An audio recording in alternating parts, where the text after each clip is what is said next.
Dominant Protector. Credit to the author. 1151-60. Ang mga pangalan po na nandito ay galing sa mga name generator. Kaya kung meron man pagkakatulad sa mga pangalan ng totoong tao o lugar, ito ay tunay na hindi sinasadya. Ito kaya ang maalamat na dumadaan sa mga pader. O ito ba ay isang ilusyon na nilikha ng multo? Hindi ba ito ang tent ni Cheryl? Palagi ba siyang nakatadhana na tumakbo ng paikot-ikot sa mga palad ng multo? Namutla siya sa isiping iyon. Umalis siya at natisod na umalis sa tent, tumakbo papunta sa tent ni Jerwin. Nabigla siya sa kaibuturan. Ang kawawang Tyson ay nagkaroon ng problema sa pag-ihi sa kanyang kama sa unang lugar, kaya ito ay higit pa sa sapat upang matrigger iyon. Umihi siya ng pantalon. Ghost! May multo! Kinaway-kaway ni Tyson ang mga braso niya habang tumatakbo. Hahaha. Tumawa ng malakas si Yasi habang pinagmamasdan ang lalaki na tumakbo palabas. Mukhang mabuti ang ginawa ni Josephine Sis. Malamang na takot si Tyson ngayon kayo at si Josephine Sis ay mabuting magpartner. Hindi alam ni Cheryl kung dapat ba siyang tumawa o umiyak. Laging si Trixie ang nakipagtulungan kay Yasi para manggulo sa mga taong tulad nito, ngunit si Josephine at siya ay naging aksidenteng kasabwat ni Yasi sa pagkakataong ito. Sige, tingnan natin si Josephine. Walang magawang umiling si Cheryl, lumipat sa direksyon ng tent. Ngunit si Josephine ay nagtataka pa rin kung ano ang nangyari, ang lalaki ay tumalon sa kanilang tolda at tumalon palabas, kaya sinundan siya ni Josephine sa labas. Hindi sila nakita ni Tyson, ngunit nakita ni Josephine sina Yasi at Cheryl. Cheryl, Yasi, bumalik ka na. Nakahinga ng maluwag si Josephine. Si Tyson ba iyon? Nakita niyo ba siya? Bakit siya tumatakbo na parang nakabunggo ng multo? Ang kawalang ingat ni Josephine ay nagpatawa kay Yasi ng malakas. Haha, Josephine Sis, sa tingin mo ba mukha kaming mga multo? Napangiti siya. Kami. Kumurap-kurap si Josephine habang nakatingin sa dalawang babae bago lumingon sa sarili. Yasi, hindi mo sinasabi na akala ni Tyson na tayong tatlo ay multo, di ba? Oo, mukhang ganoon nga. Tumanggaw si Yasi. Diyos.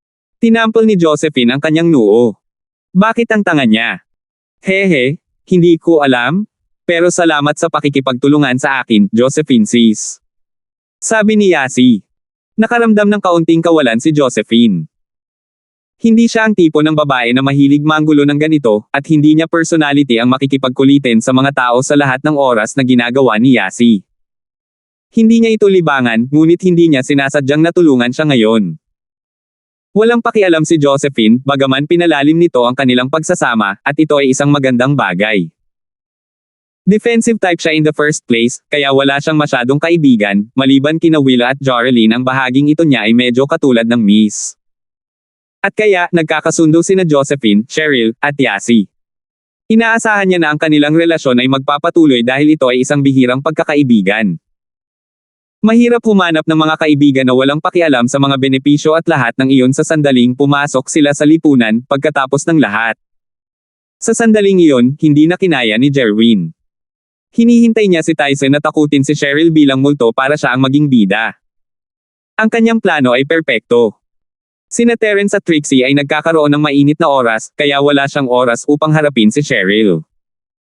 Ito ang panahon na dapat niyang ipakita ang kanyang pagkalalaki, at kahit walang nangyari sa pagitan nila ni Cheryl, tiyak na lalalim ang kanilang relasyon. Ngunit ang lalaki ay sumisigaw doon tungkol sa mga multo, at ito ay medyo nabahala kay Jerwin. Anong uri ng espiritu ito, sumisigaw tungkol sa mga demonyo ng ganyan? Walang matatakot sa kanya ng ganito. At kaya siya ay naasar.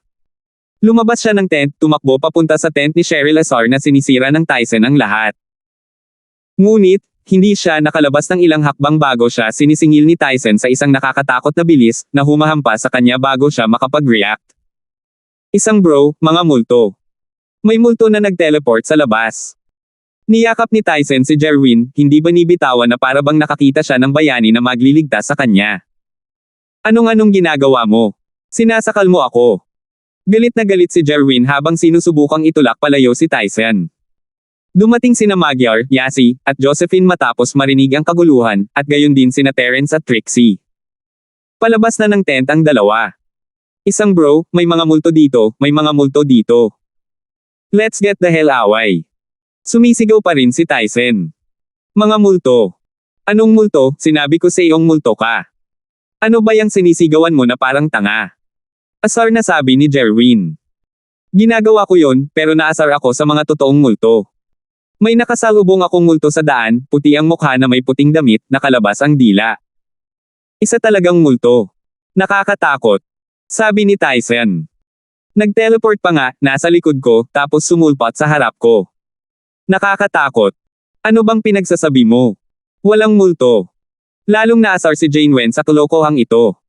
Meron, Anbro, meron.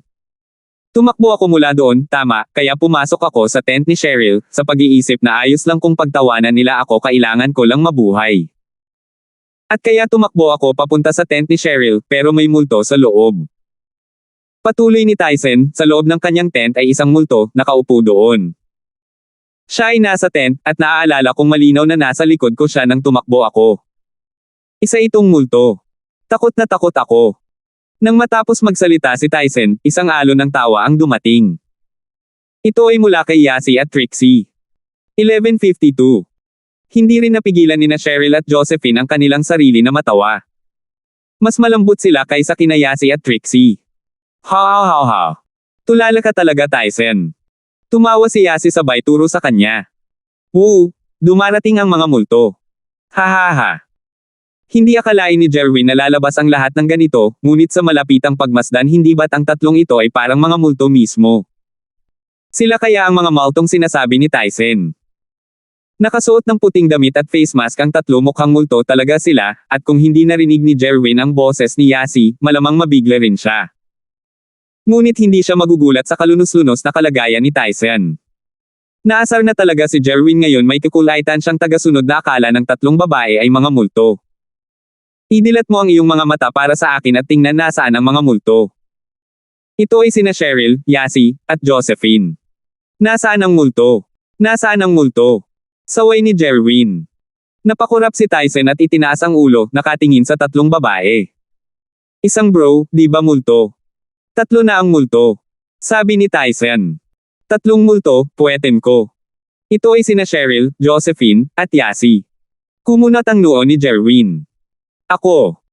Huminto si Tyson at tumingin ng malapitan, hindi ito multo, o tatlong multo sila ang tatlong babae na nakasuot ng puting sleeping gown at face mask.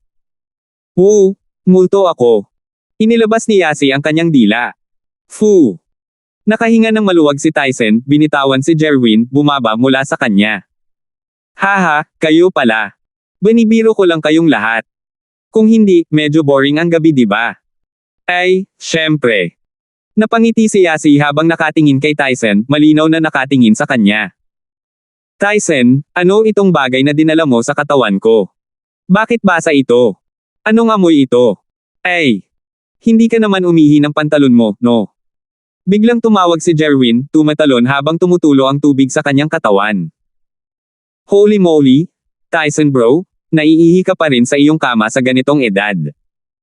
Biglang naalala ni Yasi ang truth or dare time noon. Ay hindi ako umihi sa kama ko. Ito ay umiihi na pantalon. Hindi. Hindi ako umihi ng pantalon ko. Sinubukan ni Tyson na ipaliwanag ang sarili, namumula ang mukha. Ha. Tumawa lang si Yasi. Sige, Yasi. Magpahinga na tayo, kailangan pa nating panoorin ang pagsikat ng araw bukas, remember. Naamoy din ni Cheryl ang kakaibang amoy. Ayaw na niyang manatili pa rito. Haha. Okay. Yasi made a ghost face at Tyson. Woohoo, huwag mo akong panaginipan ngayong gabi o maiihi ka ulit sa kama mo. Isinasa puso ni Tyson ang paalala na iyon, kung napanaginipan niya ito, siguradong iihi niya ang kanyang kama, at nakakahiya iyon bilang tae. Nakaramdam siya ng awkward bigla. Paanong posible? Matagal na akong hindi pa ako umihi sa kama. Haha, tere na. Walang sinabi si Yasi, ngunit umalis na lamang kasama sina Cheryl at Josephine, naghahanda na umalis. Yasi, bakit hindi mo ako tinawagan kung may manggugulo ka? Pakiramdam ni Trixie ay naiwan. Hindi niya nakita kung ano ang hitsura ni Tyson kanina, at mukhang kawili-wili ito sa nakikita niya. Siyempre, hindi ko aabalahin ang iyong XXX oras sa Shield bro. Ngumisi si Yasi sa kanya. Anong stage na kayo? Wanna tell me? Siyempre, hindi ko kaya. Ito ay isang personal na bagay. Misteryosong umiling lang si Trixie. Hindi ka na virgin, ano? Pinalaki ni Yasi si Trixie sa pamamagitan ng pagtingin pataas at pababa. That hindi pwede syempre. Syempre hindi. Virgin ka diba? Ano, naiinggit ka sa akin? Mabilis na ipinaliwanag ni Trixie walang patunay si Yasi. Ako. Bakit naman ako magseselos? Matagal na akong hindi virgin. Sabi ni Yasi. Ako ang unang babae ni Shield bro. Lahat ay marunong magbiro. Napailing si Trixie. Sigurado ka bang hindi? Bakit ang ayos mo maglakad noon? Sabi ng TV hindi ka na makakalakad ng maayos pagkatapos ng unang pagkakataon. Umiling si Yasi bilang tugon. Yung TV. So natuto ka sa TV ha? Wala kang sariling experience. Di ba sabi mo matagal mo nang ginawa? Anong meron sa TV? Sagot ni Trixie. Ako. Natulog ako pagkatapos kong matapos, kaya sa ikalawang araw ay gumaling ako. Iba ang sitwasyon. Mabilis na paliwanag ni Yasi. Hindi alam ni na Cheryl at Josephine kung ano ang sasabihin, kailangan nilang mag-away ang dalawa tungkol sa kahit ano. Sige, pareho kayong virgin. Trixie, bumalik ka at matulog, kailangan pa nating panoorin ang pagsikat ng araw bukas. Mapait na ngumiti si Terence, pinatunayan ang kanyang pagiging inosente. Ang mga lalaking ito ay lahat ng nag-aangkin ng mga bagay na wala siyang kinalaman. Wala siyang ginawa sa kanila. Si Yasi at Trixie ay tumambad, namumula. Ngumiti sila ng tuyo sa isa't isa, hindi nagtagal. Hindi nakaimik si Terence, ngunit hinailan niya si Trixie palayo at umalis. Ganoon din ang ginawa ng Miss kay Yasi, bumalik upang magpahinga kasama si Josephine, na iwan sina Jerwin at Tyson. Bakit sikat na sikat ang Terence na ito? Parehong gusto siya ng mga babae. Medyo naiingit si Tyson. Dalawa. Naglakas loob ka bang makipaglaro sa dalawang yan? Isang face mask lang ay natakot ka ng umihi, nasa libingan ka na kapag iniuwi mo sila. Jerwin M. Si Trixie ay kapareho ni Yasi. Mag-ingat ka sa hinaharap. Kailangang aminin ng isa na medyo tumpak ang paghuhusga ni Jerwin sa pagkatao, masasabi niya kung anong uri ng tao si Trixie sa isang tingin. Ang pakikialam sa dalawang babaeng ito ay mangangahulugan lamang ng gulo. 11:53. Tama ka, hindi ko mapapabayaan ang aking bantay. Tumanggo si Tyson. Sa kabutihang palad para sa amin, hindi kasali si Trixie sa pagkakataong ito. Kung hindi, masisira ako. Oo, kaya tigilan mo na ang panggugulo, at maligo ka na. Naiinip na sabi ni Jerwin. You got all your shit on me. Ilang taon ka na, umiihi ka pa rin sa pantalon mo. Og. Stop mentioning it, Jerwin bro, nahihiya na ako. Namula si Tyson. Then go take a shower. Ano pang hinihintay mo? With that, naglakad si Janeway patungo sa beach. Wala akong hinihintay, pero bro, madilim na ang langit ngayon, natatakot ako. Nag-aalangan na sabi ni Tyson. Sasamahan kita, anong kinatatakutan mo? Galit na galit si Jerwin. Takot ako sa multo. Sariwa pa sa isip ko ang eksena kanina. Mahinang sabi ni Tyson. Ghost. Di ba sabi ko sa'yo walang multo, mga babae yon? Bobo ka ba talaga? Sabi ni Janeway. Kung ayaw mong maligo, mas mabuting huwag kang matulog sa loob ng tent ngayong gabi. Manatili ka sa labas. Ako. Baka magnalit siya ng ngipin at matakot ngayon. Lumipas ang gabi sa katahimikan. Sa ikalawang umaga, binuksan ni Terence ang kanyang mga mata. Palagi niyang pinapasok ang kanyang mga pangarap at nagsasanay, ngunit napakahusay ni Terence sa pagkontrol sa pagkakaiba ng oras. Maaaring siya ay nasa kanyang panaginip, ngunit nanatili ang tulay sa pagitan niya at ng totoong mundo. Maraming tao ang hindi nagawa ito, ngunit kaya niya. Sa kanyang mga panaginip, sa Jade Space, ito ay walang pinagkaiba sa realidad para kay Terence. Trixie, gumising ka. Oras na para tingnan ang pagsikat ng araw. Bahagyang tinapik ni Terence ang mahimbing na natutulog na si Trixie. Hiwalay na natulog si Terence kasama si Trixie kagabi. Marahil ay dahil sa malalaking salita niya kay Yasi kahapon kaya siya naging awkward at nahiya bigla. Siya ay isang bata, pagkatapos ng lahat, isang babae. Ang malaking usapan ay hindi nangangahulugan na gagawin niya ito. Gayunpaman, sa huling kalahati ng gabi, natural na gumulong si Trixie sa yakap ni Terence, ngunit hindi niya ito itinulak palayo, patuloy na natutulog. Dahan daw ang nagising si Trixie, malabo pa rin. Oras na. Oras na ng almusal. Tumalon si Trixie mula sa mga braso ni Terence at nagpalipat-lipat sa tent. Ang oven, nasaan ang oven? Pinanood ni Terence si Trixie na gumagalaw, nakaramdam siya ng pagkaantig at init. Palagi siyang nagluluto ng almusal na puno ng pagmamahal para sa kanya tuwing umaga, maliwanag na nasasanay na ito. Nagising siya para buksan ang oven nang magising siya ng alarm.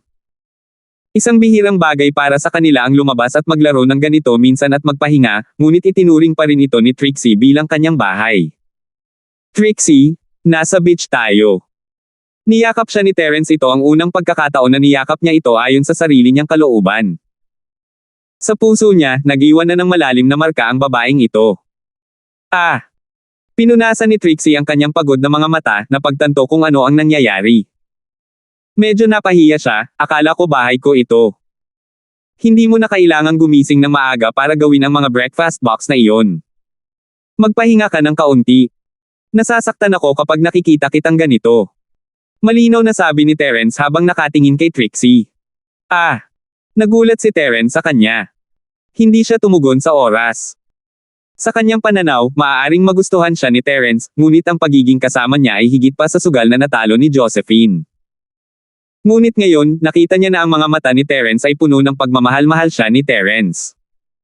Si Trixie ay hindi makapag-react ng maayos sa oras, ang unang plano ay para mapaibig siya nito, at pagkatapos ay itatapon niya ito. Isa itong planong paghihiganti. Ngunit ngayon, ang planong iyon ay nabaon ng malalim, at hindi na niya ito inisip pa. Gayunpaman, nandoon pa rin ang kanyang sakit. Gusto man niyang maghiganti, hindi maiiwasang malungkot si Terence kapag umalis siya. Hindi ito ang gusto niyang makita. Bakit? Bakit ang bait-bait mo sa akin? Natakot si Trixie na konsensya siya na parabang naglalaro siya ng apoy, ngunit hindi niya mapigilan ngayon. Hindi pwedeng paglaruan mo lang ang mga ganitong emosyon. Mabait ka sa akin, kaya syempre, magiging mabait ako sa iyo. Ngumiti si Terence. Sunrise, right. Let's go. Hindi tayo hinihintay ng araw. Oh. Sabi ni Trixie, iniisip kung dapat ba niyang sabihin sa kanya ang totoo. Pero paano kung nagalit siya once na sinabihan siya nito, paano kung iwan siya nito? Ayaw niyang pabayaan ang relasyong ito ng ganon-ganon lang. Hindi niya alam ang gagawin. Kahapon ng gabi natulog ka ba habang nakayakap sa akin? Binago ni Trixie ang paksa, ayaw niyang pag-isipan pa ang bagay na nakakabigo. Tumango si Terence. Ikaw. Nakagat ni Trixie ang kanyang labi, namumula. Gusto mo ba ako? Ako. Okay lang. Pinag-isipan ko na. Ha?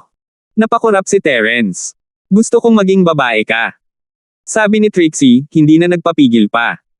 Iniisip niya na ang pagbibigay ng sarili sa kanya ay isang uri ng kabayaran. Pabor ito kay Terence. Mamamatay na sana siya, pero virgin pa siya. Hindi ba't ito ang mga pinagyayabang ng mga delinkwenteng dati niyang kasama?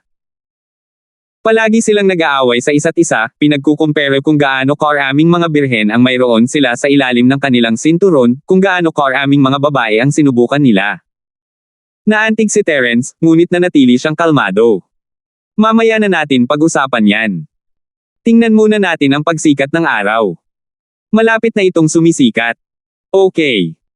Tumango si Trixie, namumula ang kanyang mukha at medyo nadismaya na tinanggihan siya ni Terence. Siya ay halos perpekto, ngunit siya ay napakaseryoso.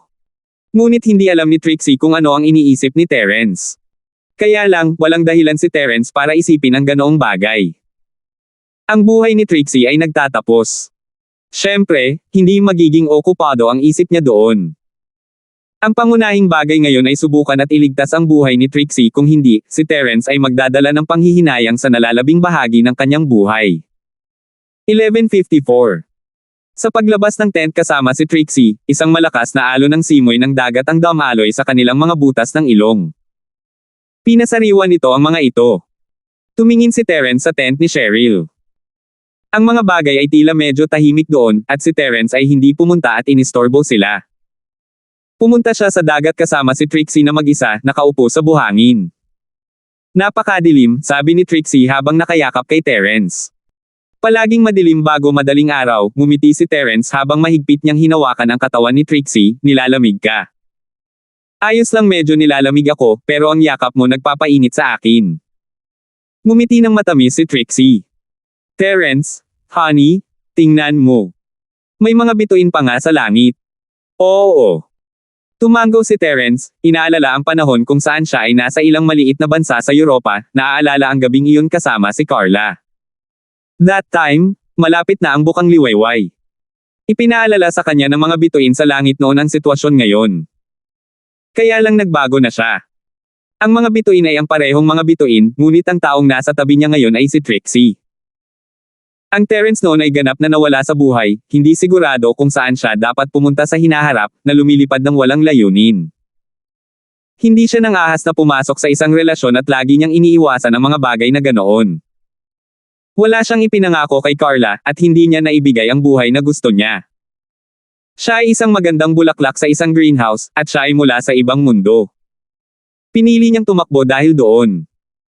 Ang mga misyon at ang mga pakikipag-ugnayan niya sa kanya pagkatapos noon ay nagpaunawa sa kanya na si Carla ay hindi kasing hina ng inaakala niya, ngunit si Terence ay hindi lumampas sa linya. Lagi niyang naaalala kung sino siya. Ayaw niyang magdusa si Carla dahil sa kanya. Karapat-dapat siya ng isang mas magandang buhay, isang masayang buhay. Ngunit, habang ang pag-ibig na ito ay nakabaon, ang relasyon ni Terence kay Carla ay naging mas malalandi. Hanggang sa oras na iyon nang lumitaw ang pamilya ni House Yu. Kumunat ang noo ni Terence, ayaw nang ipagpatuloy ang pag-iisip tungkol dito. Let the past stay in the past, at least masaya siya ngayon, at kontento. Ang misyon na ito ay naglagay sa kanya sa isang buhay sa lungsod, at ginawa siyang isang normal na tao, mayroon siyang mga emosyon ngayon. Nagbukas siya dahil sa ipinangako ng matanda, sinabi niyang ito na ang huling misyon niya at maaari na siyang magretiro sa Starfield. Aalisin nito ang pakiramdam ng pag-anod sa paligid na dati niyang olive in, ito ang dahilan kung bakit kaya niyang tanggapin sina Josephine at Trixie. Wow! Napaka-romantic! Nawala ang pag-iisip ni Terence nang bumalik siya sa realidad. Alam niya nang hindi tinitingnan na si Yasi iyon. Siya lang ang kumilos ng ganito. Gising na kayong lahat. Lumingon si Terence. Nandito lahat sina Miss, Yasi, at Josephine. Bakit ba ang romantic niyong dalawa dito? Nagseselos na ako. Nagyayakapan kayo sa dilim. Ngumisi si Yasi. Gusto mong lumipat? Magpalat ka ng ano? Namula si Trixie, wala na bang ibang lugar sa tabi ng asawa ni Terence? Umupo ka doon. Hehe, don't mind if I do. Nakuha ni Sheldbro ang isa sa kaliwa at ang isa sa kanan. Nakangiting lumapit si Yasi. Ngunit pinigilan siya ni Cheryl, huwag ka ng manggulo. Maghanda tayo ng almusal para salubungin ang pagsikat ng araw. Oh, okay. Naalala ni Yasi na may misyon siya ngayong umaga, at iyon ay ang maghanda ng nilagang itlog para makakain ni Trixie. At kaya, nakinig siya kay Cheryl at pumunta sa kotse para kunin ang mga gamit. Napakasaya ko ngayon. Sabi ni Trixie habang nakapatong ang kanyang ulo sa balikat ni Terence, tahimik na tinatamasa ang kapayapaan. Kung gusto mo, maaari tayong pumunta dito para mas madalas na panoorin ang pagsikat ng araw. Maaari tayong pumunta taon-taon. Sabi ni Terence. Oo. Naramdaman ni Xiaoxiao na matangos ang kanyang ilong, medyo malungkot. Bawat taon. Marahil ito na ang huling pagkakataon na makakakita siya muli ng pagsikat ng araw. Nahulaan din ni Terence kung ano ang iniisip niya. Lalo lang siyang naging determinado na gagawa siya ng paraan para pagalingin siya. Unti-unting naglaho ang mga bituin sa langit, at napuno ng kulay ng umaga ang mundo. Malapit na ang umaga. Sabi ni Terence. Isang bagong araw. Oo, mabubuhay tayo sa ibang araw. Malalim na sabi ni Trixie. Ang Miss, Josephine, at Yasi ay tapos na sa paghahanda. Nagawa nilang tapusin ang mga bagay na ito ng mag-isa, ngunit ang iba ay kailangang mahulog kay Terence. Trixie, hintayin mo ako saglit, magluluto ako ng almusal. Sabi ni Terence. Pwede. Hindi ka ba pwedeng pumunta? Gusto kong manatili sa iyo. Walang gana na sabi ni Trixie. Huwag kang mag-alala. Tatapusin ko ito bago sumikat ang araw. Ngumiti si Terence. Sige, hihintayin kita. Tumango siya. Tumayo si Terence at naglakad papunta sa furry place kasama si Yasi. Mabilis niya itong sinindihan, ngunit isang tingin sa mga itlog sa sahig, at siya ay nasa problema. Inilagay niya ang pagkain sa isang barbecue rack kahapon, ngunit ang nilutong itlog na ito ay nangangailangan ng isang kawali o isang metal plate. Paano niya ito dapat iprito kung hindi? Kung may kawali lang tayo. Mapait na ngumiti si Terence. Namin. Naglabas si Yasi ng kawali para sa kanya. Ha! Nagdala ka ng kawali. Napakurap si Terence. May spatula ka ba? Oo. Ito ay hindi isang problema para sa all-purpose Yasi. Inabot ni Yasi kay Terence ang isang spatula. Wow! All-purpose Yasi talaga. Mapait na ngumiti si Terence, hindi niya alam kung dapat ba niya itong purihin o yayain. Naramdaman ni Terence na sapat na ang bigat ng sasakyan habang nagmamaneho kung nagdala man lang si Yasi ng kawali at spatula, nangangahulugan ito na marami pang gamit doon. Ngunit si Terence ay walang oras upang pag-isipan iyon, ang mga itlog ay naghihintay. Mabilis niyang pinirito ang ilang mga itlog at nagbigay ng mag-asawa kay Josephine, ang Miss, at Yasi. Ang huling dalawa ay ipinadala kay Trixie. Eto, kumain ka na. Nanlamig si Trixie nang maamoy niya ang nilagang itlog. Paano mo nalaman na gusto kong kumain ng nilagang itlog sa harap ng pagsikat ng araw? Sabi ni Trixie, nagulat at masaya. Hindi ko gumawa lang ako ng mga itlog, iyon lang. Natural na hindi maamin ni Terence na sinilip niya ang kanyang telepono. Hindi ba ito isang normal na pagkain sa almusal? Pero, sa dalampasigan. Hindi ko akalain na makakapagprito ka ng itlog dito. Masayang sabi ni Trixie habang hawak ang kanyang plato. 11:55. Ngunit, bakit gusto mong kumain ng mga nilagang itlog kapag nanunood ng pagsikat ng araw? Medyo curious si Terence. Dahil ang araw ay mukhang isang malaking nilagang itlog sa ganitong paraan, naiisip ko ang aking sarili na kumakain ng araw sa isang lagok. Sabi ni Trixie. I see. Pawisan si Terence. Ang Trixie na ito ay may kakaibang utak. Anong uri ng espesyal na pag-iisip ang kailangan mo para magkaroon ng ganitong koneksyon? Ang linya kung saan nagdugtong ang langit at dagat sa pintura ng pula at nabuo ang nakakasilaw na tanawin ng pagsikat ng araw. Nagsimulang magsaya si Yasi, maliwanag na nag-e-enjoy sa view. Darating na. Tuwang-tuwa rin si Trixie. Gaya ng inaasahan, isang nagninangas na bola ng apoy ang lumutang sa labas ng dagat, tumalon sa himpapawid habang pinaliliwanag nito ang mundo sa ginto at pula. Kinain ni Trixie ang kanyang inihaw na itlog habang ninanamnam niya ang kanyang umaga sa mga bisig ni Terence. Ang araw ay lumabas, at ang dagat ay hindi na malamig. Ang temperatura ay tumaas ng dahan-dahan. Nag-almusal ang lima, at habang binabalak nilang pumunta sa dagat para lumangoy, medyo malamig pa ang tubig kaya't umupo ang lima sa buhangin at naligo sa init ng araw bago lumubog. Nang ganap na sumikat ang araw, nagising sina Tyson at Janeway. Hindi nagatubili si Jerwin nang lumabas siya, mabilis na naglakad papunta sa gilid nila. Morning, Cheryl sis. Gutom na ang lahat, tama. Naghanda ako ng masustansyang almusal, at mainit pa. Kukunin ko rin si Tyson na dalhin sila Tere sabay tayong kumain. Hindi na kailangan, kumain na tayo, mahinang sabi ni Cheryl. Mag-enjoy kayo. Ha! Ate!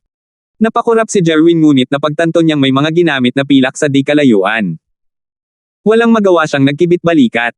Well, mabilis yata tayong kumain nun.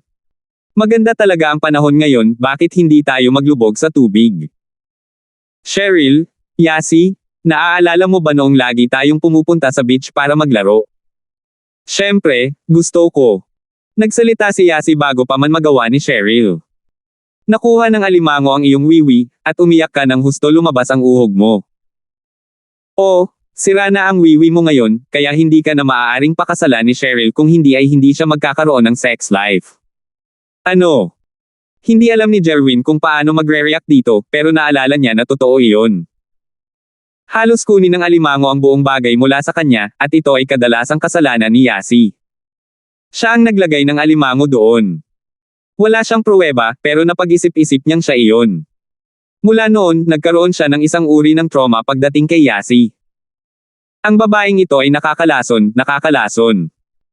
Kailangan niyang lumayo, o sino ang nakakaalam kung ano ang mangyayari sa kanyang kayamanan doon. Sa pag-iisip, nagsimulang humanga si Jerwin kay Terence. Ang lalaki ay talagang nagagawang maging ganito kalapit sa kanya, hindi ba siya natatakot sa kanya? Ha. Nagsimulang tumawa ng malakas si Trixie. Hindi niya inaasahan ang tragic na backstory na ito para kay Janeway. Si Cheryl at Josephine ay hindi sapat na matapang para tumawa lang ng ganoon, ngunit kailangan nilang magpigil ng tawa. Siguradong malas si Jerwin. Noong mga bata pa tayo. Sabi ni Jerwin sabay haha. Sige, ihulog mo iyan, anong sasabihin mo sa paglangoy mamaya? Binilhan pa kita ng mga swimwear. Tyson, dalhin mo ang mga swimsuit para makita nila. Sige, pupunta ako ngayon. Masayang umalis si Tyson. Ilang sandali pa, bumalik siya na may dalang mga swimsuit sa kanyang mga braso. Cheryl, Yasi, Josephine, Trixie, ano sa palagay ninyo?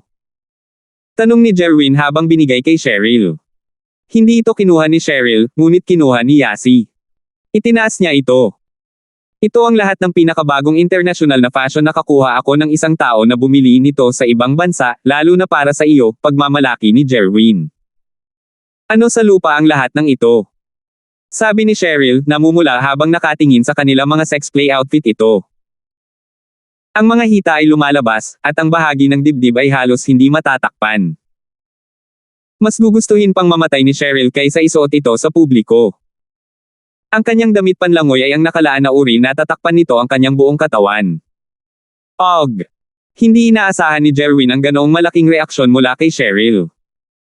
Bagaman, inamin niya na nasa kanya nga ang mga iniisip noong pinili niya ang mga iyon. Maaaring ito ang pinakamalalaking brand, ngunit pinili niya ang mga pinaka-sexy para makita niyang mabuti kapag isinuot niya ito. Lahat ito ay mga internasyonal na tatak, ang pinakamahusay. Ano ang ibig mong sabihin? Sabi ni Jerwin. Lahat ito ay idinisenyo ng mga sikat na designer sa mundo, at marahil ay medyo matapang sila, ngunit talagang maganda ito. Nasa tuktok ka ng iyong kabataan ngayon. Dapat mong ipakita ito. Ipakita mo ito para sa iyo. Kumunat ang noo ni Cheryl. Og! Ay! Awkward na bigkas ni Jerwin. She was pissed she wouldn't say stuff like that kung hindi. Ayokong magsuot nito, suotin mo kung gusto mo, sabi ni Cheryl. Yan. Ang awkward na sabi ni Jerwin. Ayos lang kung ganoon, no need to wear it kung ayaw mo, I was just trying to be nice. Tyson, ibalik mo yang mga yan. Nararamdaman ni Jerwin na sayang ito, ngunit wala siyang pagpipilian, hindi niya ito mapipilit sa kanya o anumang bagay, hindi ba? Sisipain siya ni Terence sa dagat. Si Terence, kung tutuusin, ay isang tao na kahit si Houseo ay hindi kayang guluhin, lalo pa si Jerwin. Kung si Fighter Lee ay hindi patay, hindi siya matatakot kay Terence, ngunit ang lalaki ay pinatay ng isang Galten na lalaki, at ang kanyang backup ay wala pa. Walang paraan na aasarin niya si Terence. Hindi na kailangan kukunin ko silang lahat. Huminto si Yasi. Yasi. Gusto mo sila? Ang galing. Sabi ni Jerwin, iniisip na talagang masarap tingnan si Yasi kung wala sa tanong si Cheryl. Wala siyang lakas ng loob na gumawa ng anuman sa kanya, ngunit ayos lang ang panunood. 11:56. Iuuwi ko ito at isusuot ko para makita ni Shell bro. Ang mga salita ni Yasi ay humahampas kay Jerwin na parang isang balde ng malamig na tubig. Ano? Agad na nagbago ang mukha ni Jerwin para kay Terence. Bakit sobrang nahumaling si Yasi kay Terence? Naiingit si Jerwin, pero may masamang iniisip din, umaasa siyang araw-araw siyang ginugulo ni Yasi. Mas maganda kung kumuha siya ng mga alimango para kurutin siya. Bigyan mo ako ng kalahati. Gusto ko ring gawin ito. Mariing sabi ni Trixie. Oo naman, hindi ko pa rin maisusuot lahat. Hindi tumanggi si Yasi. Medyo nalulungkot si Jerwin, ito ay mga swimsuit na ginugol niya ng malaking halaga sa pagbili, at ngayon ay makikita na ni Terence ang mga bagay na dapat niyang makita. Ngunit ang ganitong uri ng pera ay hindi na malaki sa kanya. Binigay niya ang kamay niya. Sige, kunin niyo na, bababa tayo sa tubig pagkatapos. Mangisda ng seafood, ipaghahanda ko kayo ng kahit anong gusto ninyong kainin. Nakita ni Jerwin na may lumabas na mga alimango at iba pang nilalang dagat, baka makapangisda pa siya ng malaking isda kahapon, iba ito sa sitwasyon kahapon ng gabi. Mangisda ka ng kahit anong gusto naming kainin. Pinanangkitin siya ni Yasi. Natigilan si Jerwin sa tinging iyon, wala na naman siyang binabalak, di ba? Kung gayon, dapat itong nasa dagat, di ba? Hindi ako makapangisda ng kahit ano hindi mula doon. Natatawang sabi ni Jerwin na parang nagbibiro. Gusto namin ni Cheryl na kumain ng karne ng piteng isda ka na. Sabi ni Yasi. Ano? Pating. Tumalon si Jerwin, ang isa ba ay dapat mangisda ng mga pating? Hindi ba kinain ng pating ang tao? Oo, gusto naming kumain ng karne ng pating. Tumango si Yasi, dalubhasa ka sa pambubugbog ng mga pating, tama ba? Binubugbog lahat ng ngipin nito sa isang hampas. O nagsisinungaling ka noon? Ano? Naalala ni Jerwin na ipinagmalaki niya iyon noong nakaraang hapunan para ipakita kung gaano siya katapang, ngunit peke ang lahat ng iyon. Ang paglabas ni Yasi ng mga bagay na iyon ngayon ay naging napaka-awkward para sa kanya. Kung sinabi niyang totoo ito, kailangan niyang kumuha ng pating, ngunit kung sinabi niyang nagsisinungaling siya, mahuhulog ang kanyang imahe sa harap ni Cheryl. Masasabing sinungaling siya. Sa pag-iisip, nagngalit si Jerwin ng kanyang mga ngipin at naisip na ang mababaw na tubig ay maaaring walang mga pating, hindi niya kasalanan kung wala. Sige, kukuha ako ng pating kasama si Tyson mamaya. Ngunit, kung walang pating sa mababaw na tubig, wala tayong magagawa. Wala tayong kagamitan para sa malalim na tubig. Okay lang. Mayroon akong magandang galaw para sa pang-akit ng mga pating. Napangiti si Yasi habang nakatingin kay Jerwin. Pinutol mo ang iyong daliri at nagbuhos ng dugo sa mga sea shark kung gagawin mo iyon. Ano? Tumalon si Jerwin. Hindi maganda yan, di ba? Bakit hindi? Natatakot ka ba? Hindi gusto ni Cheryl ang mga lalaking duwag. Gusto niya ang matatapang na lalaki. Sabi ni Yasi. Kung matapang ka, magagawa mong makuha ang kanyang pabor. Ang isang kabalyero ay kailangang harapin ang panganib ngunit mananatiling kalmado. Iyan ang dapat mong gawin. Si Cheryl ay magpapasaya sa iyo. Talaga. Naramdaman ni Jerwin na napuno ang kanyang katawan ng adrenaline ng isang kabalyero. Tumingin siya kay Tyson. Isuot ni Tyson ang iyong damit pang swimming, mangingisda tayo ng mga pating. Ay. And bro, with our bodies, catching a shark might be a beat. Mapait at maingat na sabi ni Tyson. Walang kalokohan, Tara na. Nag-aalala si Jerwin na baka pagtawanan siya ni Cheryl. Hinailan niya si Tyson para magpalit. Yasi, hindi ba ito masyadong delikado? Paano kung talagang kainin sila ng pating? Si Cheryl ay hindi naniniwala na ang lalaki ay makakalaban ng mga pating. Akala niya ay magagawa ito ni Terence, ngunit si Jerwin. Mabuti naman at nandito ako. Sabi ni Yasi. Nagdala ako ng pating na may isang bato noong nakaraan. Haha. Grabe. Nagsimulang tumawa si Cheryl. Sigaw sa iyo po iyon, hindi pating. Hehe, alam mo rin ang tungkol dito, Cheryl sis. Namula si Yasi with her smarts, sino after the fact na hindi pating ang natalo niya. Akala niya siya lang ang nakakaalam. Mayroong kahit isang tag ng presyo sa pating na pinatay mo, syempre, alam ko. Binigyan siya ni Cheryl ng tingin bago bumaling kay Terence, naramdaman niyang iniistorbo siya nito. Terence, maaari mo ba siyang bantayan mamaya at huwag silang kainin? Oo naman. Tumango si Terence, hindi na nagsalita pa. Naiintindihan niya ang iniisip nito, childhood friend pa rin niya ito. Kahit nagbago na siya at naging masamang tao, may nakaraan pa rin sila. Ayaw ni Ahe na mamatay siya sa harap niya. Cheryl, bakit may pakialam ka pa? Hayaan mo na lang siyang mamatay. Walang pakialam si Yasi. Maya-maya pa ay lumabas na sina Jerwin at Tyson, dala ang kanilang swimwear. Cheryl, Yasi, ayaw niyo bang maglaro sa tubig? Tanong ni Jerwin. Cheryl, pupunta tayo. Tanong ni Yasi. Tumango si Cheryl at lumingon kina Josephine at Trixie. Sabay na tayo. Okay.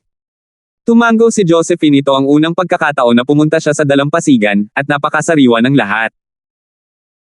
Ang Starfield ay isang lungsod malapit sa kabundukan, at medyo matagal sa pagmamaneho bago makarating sa dagat. May isang water park, ngunit ang lugar na iyon ay nasa bundok, ang dagat ay nasa ilalim ng bangin. Ang kanyang pamilya ay hindi masyadong mayaman, at kasama ang kanyang ama, sa may sakit na kama, wala silang oras upang pumunta sa beach. Si Cheryl at Yasi ay bumili ng maraming damit panlangoy sa palengke, lahat ng uri ng nakareserba. Kinuha nila ito para kina Josephine at Trixie. Josephine, Trixie, pumili muna kayo. Alok ni Cheryl. 11:57. Iyon ay. Kayo muna ang pumili, tama. Medyo nahihiya si Josephine. Pagkatapos ng lahat, ang lahat ng ito ay binili ni na Cheryl at Yasi.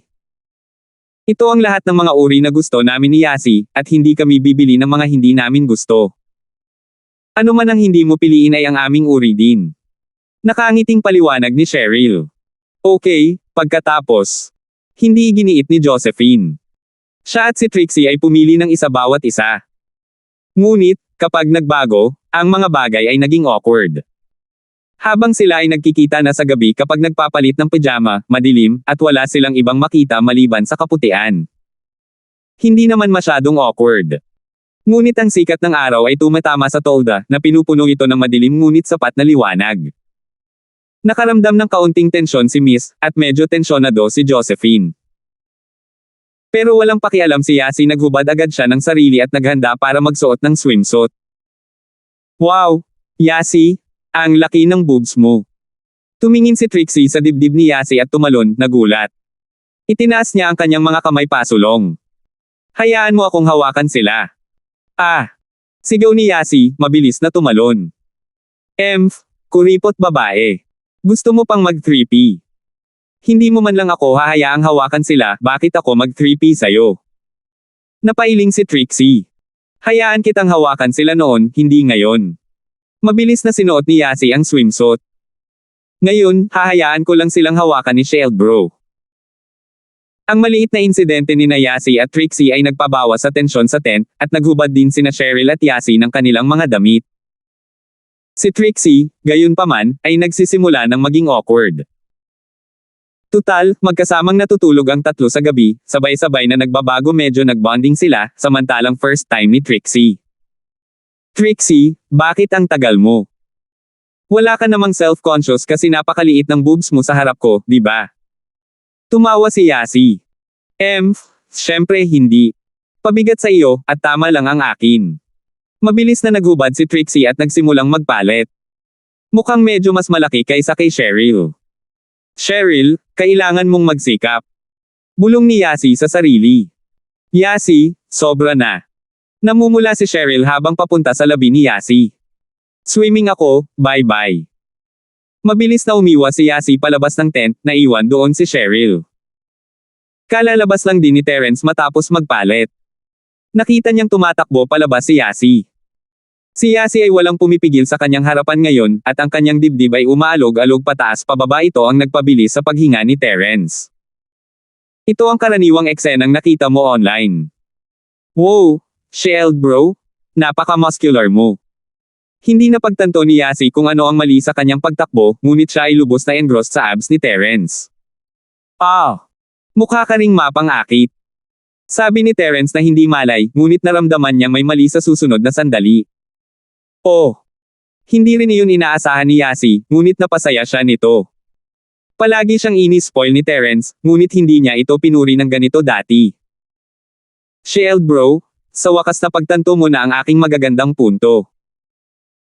Hindi alam ni Terence kung ano ang sasabihin, tila hindi niya lubos na maiiwasang isipin ang mga bagay na ito kapag nabuhay siya ng matagal kasama sina Cheryl at Yasi. Pareho kayong magaling ni Cheryl. Bumalik sa normal ang mukha ni Terence habang mahinang nagsasalita. Medyo nabagabag si Yasi sa sandaling bumalik si Terence sa kanyang dating pagkatao, ngunit sa pag-iisip tungkol dito, nilinaw ni Terence. Tila nagustuhan niya ito pagkatapos ng lahat. Oo, kailangan ni Yasi na magtrabaho ng husto. Maya-maya ay lumabas sina Cheryl at Trixie, at hindi pa nila nakita ang nangyari. Ang nakita lang nila ay si Yasi na nakangiti ng malapad. Medyo nainis si Cheryl doon.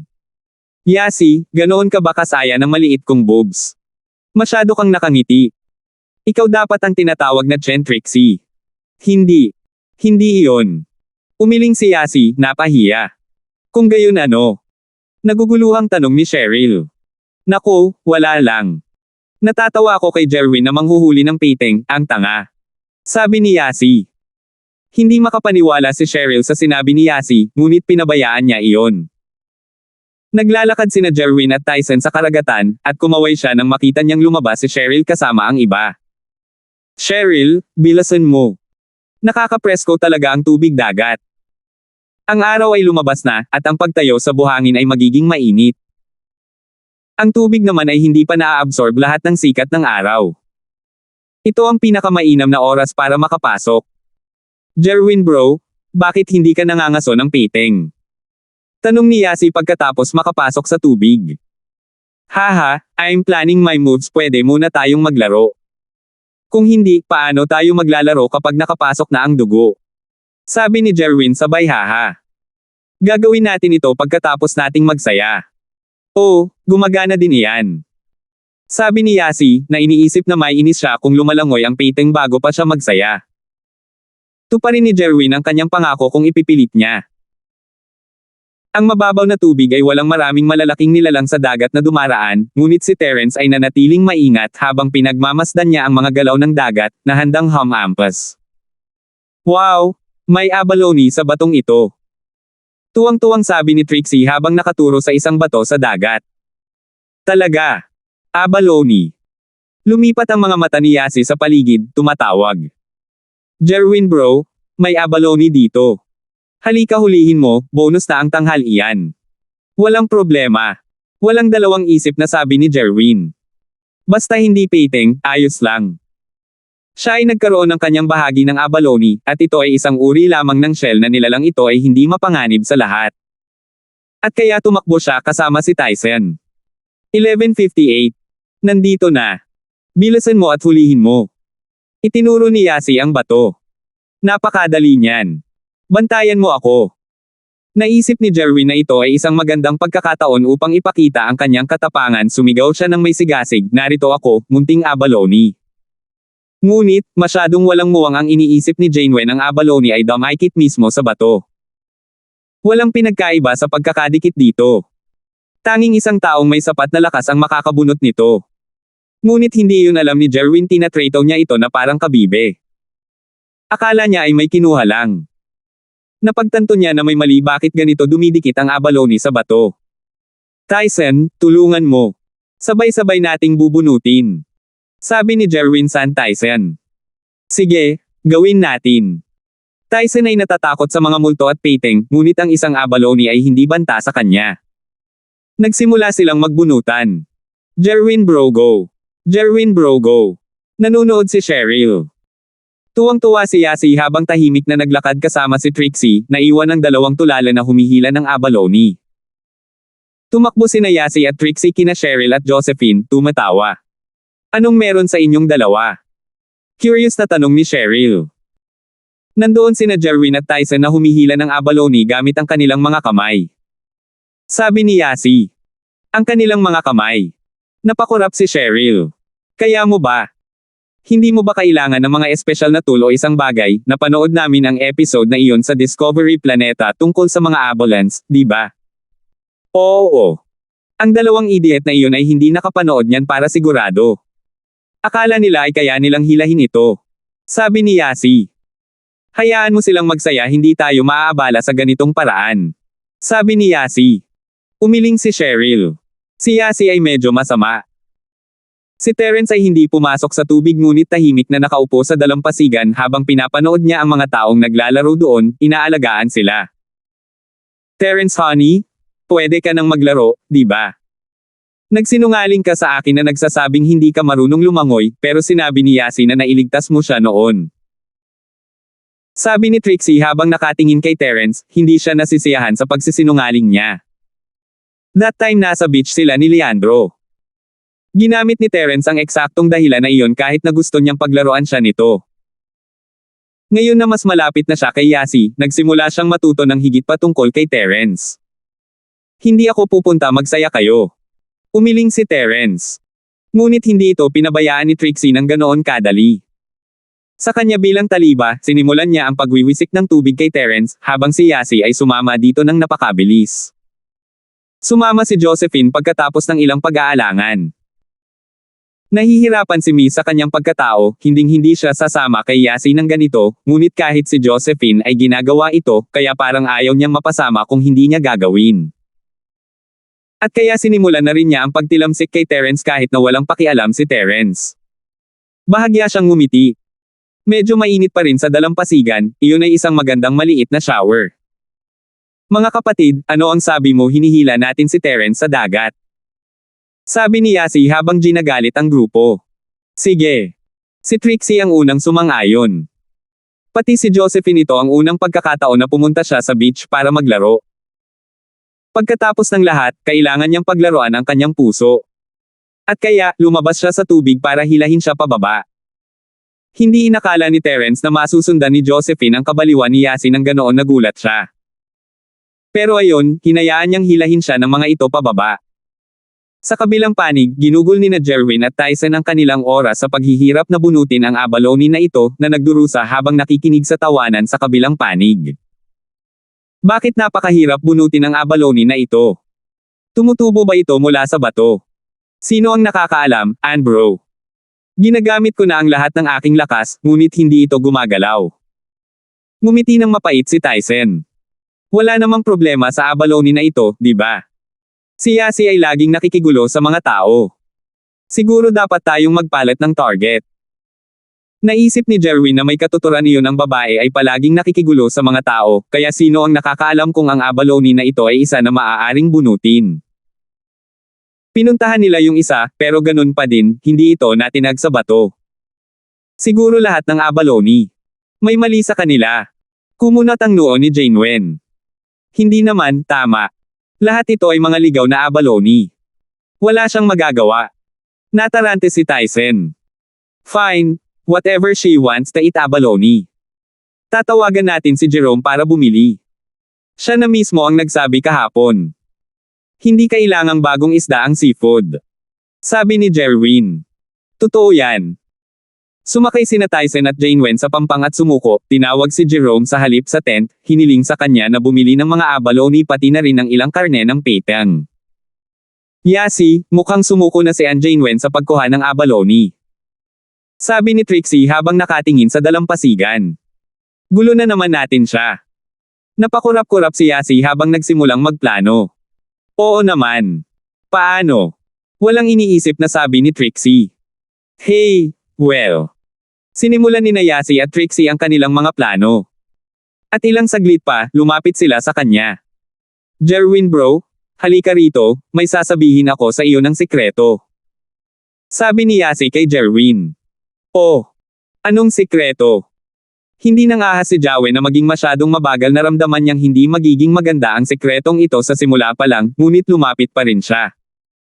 Isandal mo ang tenga mo. Sumenya si Yasi na yumuko siya hindi siya kasing tangkad niya, at natural na hindi maabot ang tenga niya. Ano ito? Yumuko si Jerwin. Sumandal si Yasi sa tenga niya at biglang sumigaw. Wow! Tumalon sa langit si Jerwin mula sa sigaw na iyon, pumipintig ang eardrums niya halos mabingi siya sa tumatagos na sigaw ni Yasi. Agad namang naasar si Jerwin pumunta si Yasi sa linya. Ang pakikialam sa kanya ay isang bagay, ngunit ano ang sinusubukan niyang gawin dito?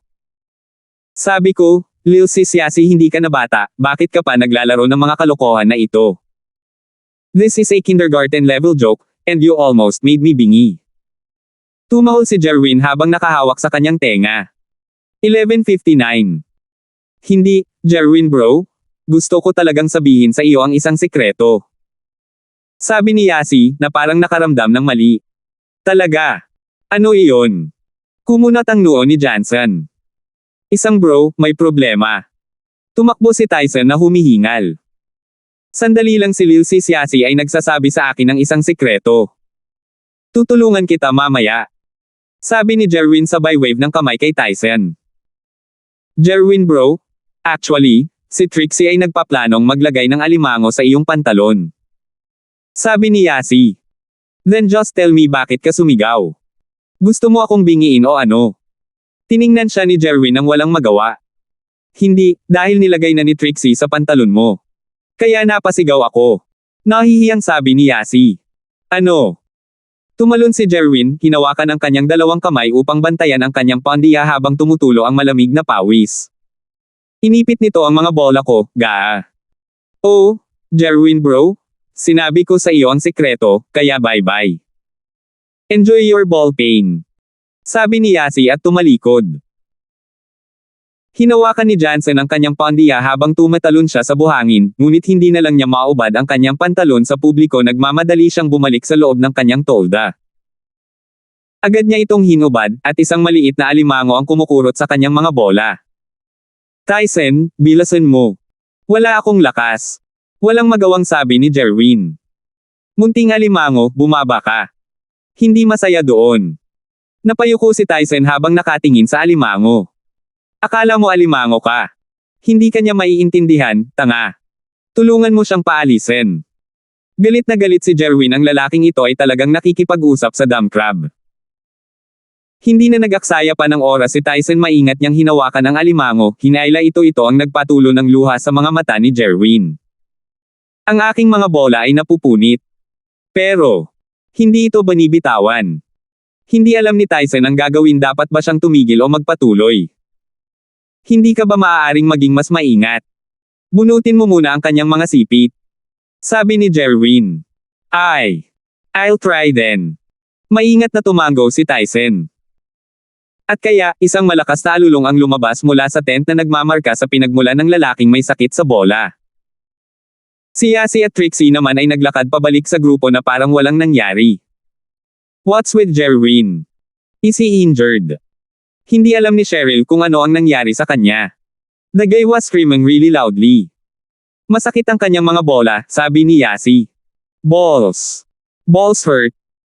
Namula si Cheryl, ang pagsasabing masakit ang bola ay isang popular na paraan ng Avalon Ian para ipahayag ang isang nakakabagabag na sitwasyon, ngunit mga lalaki lang ang madalas gumamit nito. Walang bola ang mga babae, at hindi rin sasabihin ni Cheryl ang ganoong bagay. Medyo nahirapan si Cheryl bakit biglang sumakit si Jerwin. Ang kanyang bola ay naipit ng isang alimango. Paliwanag ni Trixie. How? Napakurap si Cheryl, hindi niya maintindihan kung ano ang mararamdaman nito, ngunit hindi ito magiging maganda. Bakit siya malas, nakakakuha? Niyan, sa pamamagitan niyan. Nagtanim ako ng alimango, sabi ni Trixie. Nakaramdam ng pananakit ng ulo si Cheryl, so si Trixie.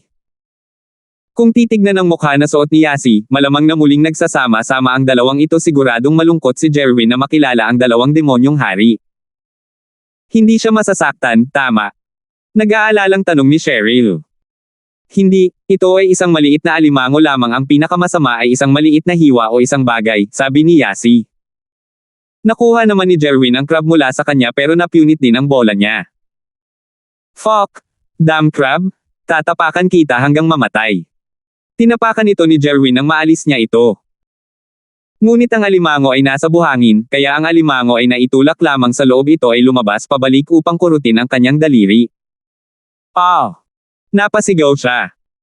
Makalipas ang kalahating oras, napahiga si Jerwin habang ang isang kamay ay nakahawak sa kanyang bola, na parehong may benda. Nasasaktan siya. Tama, may sinabi kang mali kanina, ano yun? Naalala lang ni Jerwin na may importanteng bagay si Tyson na nais niyang iulat, ngunit nagambala siya ni Yasi. Well, bro, gusto kong sabihin sa iyo na si Trixie ay naghagis ng alimango sa iyong pantalon, ngunit hindi mo na kailangang sabihin ito ngayon. Mapait na sabi ni Tyson. Ano? Halos tumalon si Jerwin mula sa lupa. Sinasabi mo na nakita mong itinapon ito ni Trixie, at hindi mo sinabi sa akin. Malinaw na naalala ni Jerwin na hindi siya kinurot ng alimango noong tinatawag siya ni Tyson. Maiiwasan niya ito. Ang kanyang mukha ay nagbago sa isang napakalaking ekspresyon. Pero sinabi mo sa akin na maghintay hanggang sasabihin sa iyo ni Lil Sis Yasi ang sikreto. Mahinang sabi ni Tyson. Ano? Napakurap-kurap si Jerwin, ngunit naalala na siya nga ang nagsabi sa kanya na maghintay. Akala niya ay wala siyang pagpipilian, dinala niya ito sa kanyang sarili. Tumingin si Jerwin kina Trixie at Yasi na may bakas ng galit, ngunit kaibigan sila ni Cheryl, kaya wala siyang magawa dito. Kahit na gumawa siya ng eksena, sasabihin lang nila na naglalaro sila. Wala siyang magawa. At kaya, tiniis niya ang sakit at kumilos na parang walang mali, casual na naglalakad sa dalampasigan. Medyo nalilito si Yasi na normal lang ang lakad ni Jerwin matapos lang tumalon-talon sa sakit, pero isang tingin sa nagpupumiglas na mukha na iyon at alam niyang kumikilos ito. 11:60. Jerwin bro, kumusta ka? Nasaan ang alimango? Ang mga salita ni Yasi ay sinaksak kay Jerwin mula pa lang. Hindi dapat ganoon ang tamaan ng isang tao sa mukha, ngunit kinuha ito ni Jerwin at nagtiis sa kabila ng kanyang galit. Ayaw niyang mababa ang tingin ni Cheryl sa kanya, kaya naglagay siya ng composed na mukha na parang hindi gaano. Isa lang itong maliit na alimango. Ano ang magagawa nito sa akin? Wow! Jerwin bro, parang ang lakas mo. Ayos ang itlog mo. Puno ng paghanga ang mga mata ni Yasi. Of course, it's fine. Nag-training na ako dati. After that time, kinurot ako ng alimango noong bata ako, nagsimula na akong mag-training. Wala nang magagawa sa akin ang alimango sa puntong ito. Pagmamalaki ni Jerwin. Ang parehong galaw ay hindi gagana sa akin. Oh, kaya't mayroon kang mga bolang bakal, Jerwin bro. Ang babaeng magpapakasal sa iyo ay magkakaroon ng kamanghamanghang buhay sa sex. Naiinggit na sabi ni Yasi. Haha, hindi mo masasabi iyan. Bagamat sa tingin ko ito ay mas kahanga-hanga kaysa karaniwan. Naisip ni Jerwin na medyo cute si Yasi, minsan marunong siyang purihin sa harap ni Cheryl. Parang hindi isang ganap na kawalan ang pag-ipit. Si Jerwin bro ay isang malakas at matapang na tao, gaya ng inaasahan. Bulalas ni Yasi. Natural gusto ni Cheryl sis ang malalakas at matatapang na lalaki, kaya doon ako patungo. Tumango si Jerwin. Oh, dahil ayos ka na, pagkatapos ay hulihin mo ang peteng para sa amin. Hinihintay pa namin itong kainin. Sabi ni Yasi. Ano? Napagtanto ni Jerwin sa puntong iyon na nahulog siya dito. Sinusubukan ni Yasi na aminin siya na siya ay malakas at matapang, at ngayon ay hindi na siya makatanggi. Ang pakikipaglaban sa isang peteng ay isang napakadelikadong bagay. Hindi ko nais na matakpan ang iyong oras ng paglalaro sa tubig ng karahasan. Hindi ko dapat.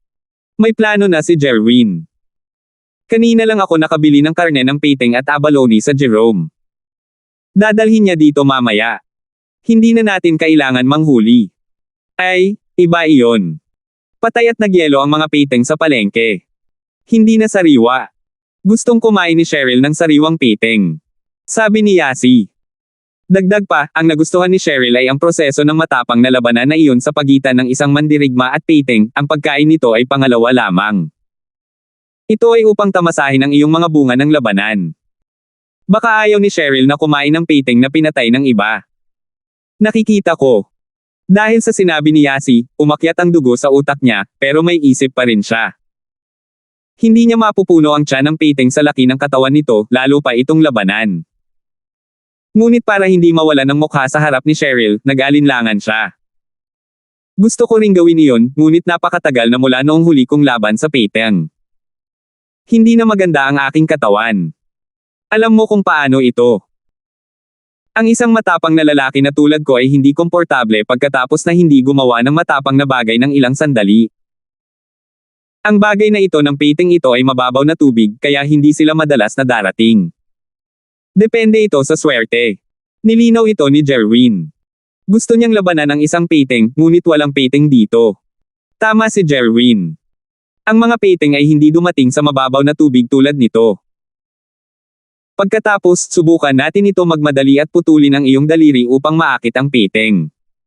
Sabi ni Yasi. May mga peteng sa paligid. Nakita nilang lahat ito sa school trip ni Leandro. Naramdaman ni Yasi na magiging maswerte si Jerwin at maakit ang isa. Oo naman.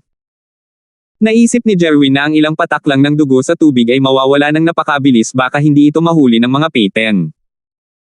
Tyson, putulin mo ang iyong daliri para makuha ang peteng. Ah! Bakit ako?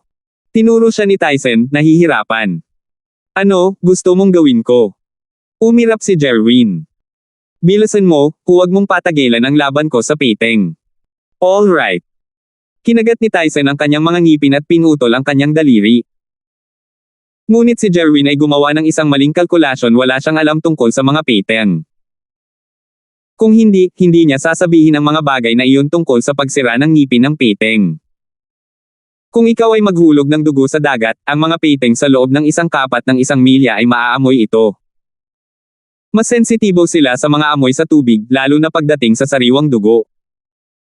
Maaabutan nila ang isang simoy ng dugong iyon mula sa malayo. Ang kanilang mga pandama sa aspetong ito ay mas malakas kaysa sa isang aso. Naamoy nila ang dugo na may first papitem density, 1 sa 1 milyon. Nangangahulugan ito na makikilala nito ang isang patak ng dugo sa loob ng 1,000,000 patak ng tubig dagat. Ang isang metrong pating na may haba na isang pating ay may nerbyo sa ilong na umaabot ng higit sa 4,842 sentimetro. 5 hanggang 7 metrong pating ay makakaamoy kahit dugo na nagmumula sa mga kilometro ang layo. Hindi lang isang patak ng dugo ang binibitawan ni Tyson, marami na itong patak, at dadagsa ang mga pating kung malapit sila. Cheryl, Yasi, Josephine, Trixie, pumunta tayo sa Pampang. Paano kung may lumabas na pating? Alam ni Terence ang lahat ng ito, at alam niya na si Tyson ay maaaring umaakit ng pating. Gusto niyang nasa onshore muna sila. Kung hindi, hindi niya magagawang protektahan ang 4 ng sabay-sabay pagdating nito. Tumango lamang ang binibini nang makilala niya ang kataim-taiman sa boses ni Terence's. Sige, Yasi, magpahinga muna tayo sa araw. Nakinig sina Josephine at Trixie kay Terence. Dapat may dahilan siya para yayain silang umakyat.